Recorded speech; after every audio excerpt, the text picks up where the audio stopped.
আসসালামু আলাইকুম। তো সেদিন তো আমি দেখিয়েছিলাম কিছু গজ কাপড়। তো গজ কাপড় কেনার পরে আমি কিছু বাটিক 3 পিস নিয়ে দিয়েছিলাম, আমার ননাস কিনেছিল। তারপরে এখানে সবগুলো সাদার মধ্যে বাটিক দেখানো হচ্ছিল। কয়েকটা বাটিকই দেখলাম, বাটিকগুলো সুন্দর ছিল।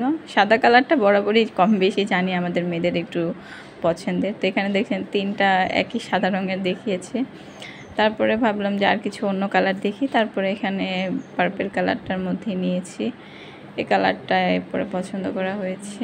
এই কালারটা আরও এর আগের বারও পরেছিল আমার ননাস, তারপর আবার একটা নিল। ঘুরে ফিরে আর কি এই কালারগুলোই বারবার পছন্দ হয়। তারপরে এটা নিয়ে নিল। তারপর আবার ওই যে এটার মধ্যে আরেকটা কালার ছিল পেস্ট কালারের মধ্যে, সেটাও দেখছিলাম। 3 পিসগুলো ছিল ভালোই কাপড়গুলো, আর এগুলোর দাম পড়েছিল আপনার 1000 না যেন 1200 করে, আমার শিওর মনে নাই, এরকমই হবে। 3 পিসগুলো সুন্দরী। এই যে এখানে সবগুলো বাটিক নিচের কালেকশন। পরে বললাম যে শুধু বাটিক না নিয়ে অন্য কিছু কালেকশন নেন। তারপরে যে এই 3 পিসটা দেখছিল, এটার আমি বলতেছি যে আমি যে বাটিকটা নিচ্ছে যেটা, সেটার এটা তো একই কালারের মধ্যে হয়ে যায়, তার জন্য বললাম যে এটার মধ্যেও পার্পেল আছে, তাই এটা চেঞ্জ করে অন্যটা নেন। তারপরে একটু কনফিউজ ছিল, দেখছিল কোনটা কোনটা ভালো লাগে। 3 পিসগুলো সুন্দর, এগুলো আপনার গলার মধ্যে করেছিল। তারপরে আরেকটা কালার নামাইছি, যে পার্পল কালার, সেটাও সেম হয়ে যায়।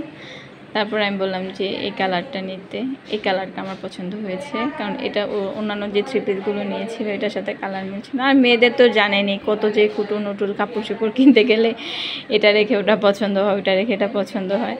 তারপর লাস্ট এটা পছন্দ করা হলো। আপনারা কমেন্টে জানাবেন কেমন হয়েছে 3 পিসগুলো। এরপরে আবার আরও কিছু কাপড় চোপড় দেখছিলাম। এই কালো 3 পিসটা আমার অনেক পছন্দ হয়েছিল, কিন্তু এটা ওড়নাটা একটু জর্জেটের মধ্যে ছিল হালকা। আমার ননাস আবার জর্জেট পরে না, উনি শুধু সুতিই পরে, তো তার জন্য এটা আর কি। দেখেন অনেকগুলো 3 পিস দেখছি, কিন্তু দোকানের কালেকশনগুলো 3 পিসের প্রত্যেকটা কালেকশনই সুন্দর। তারপরে আরও কিছু কালেকশন দেখানোর কথা বলছিলাম, কনফিউজ হয়ে গেছে কোনটা রেখে কোনটা নিব। তারপর আরও কিছু বের করলো, সেগুলো দেখলাম। মিষ্টি কালার বের করছে, এই কালারটা পছন্দ হয় নাই, পরে আর নিলাম না। আর হচ্ছে আপনাদের এই তো, তারপর দেখে দুঃখে কেনাকাটা শেষ করে তারপর যাচ্ছিলাম। তারপরের মধ্যে দেখলাম যে দোকানে সন্দেশ, তারপর হচ্ছে লাড্ডু, এগুলো বিক্রি করে। তারপর এগুলো একটু খেলাম বসে, খেতে খুবই মজা হয়েছিল। তারপর বাড়িতে চলে আসলাম।